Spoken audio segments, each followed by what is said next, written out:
Hi, I'm Paula Vincent Johnson, a Louisiana civil law notary. I help families secure their legacies with powers of attorney, wills, small successions, and real estate transfers.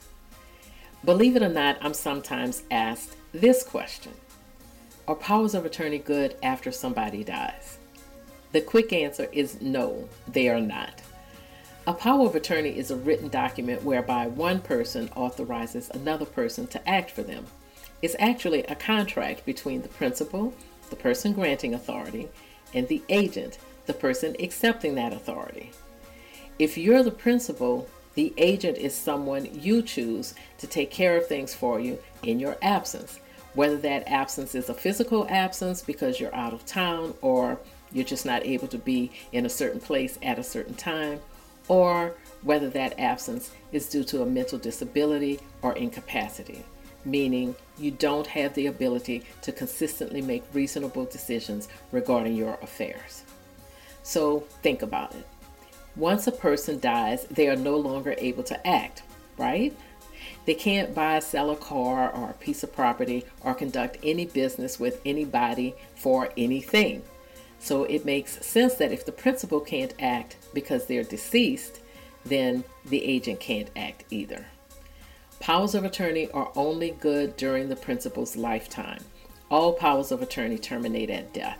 The agent no longer has any authority to act for the deceased principal. So what happens? Well, the executor named in the will takes over and opens succession to start the process of wrapping up the decedent's affairs. The decedent, of course, being the person who died. If there was no will, then the court will appoint an administrator who will wrap up the decedent's affairs.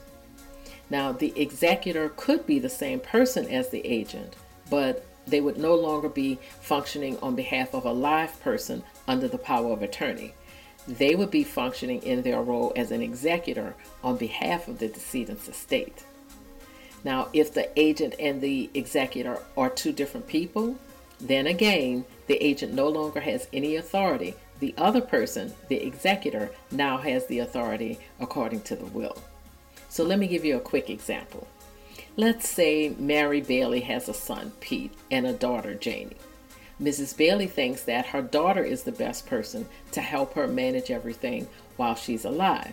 So she signs a power of attorney and she names Janie Bailey as her agent. But for whatever reason, Mrs. Bailey thinks her son is the best person to wrap up her affairs after she dies. So Mrs. Bailey heads back over to her notary's office to have her will prepared. And in it, she names Pete Bailey as the executor of her estate. So while Mrs. Bailey is alive, her daughter Janie is helping her manage her affairs.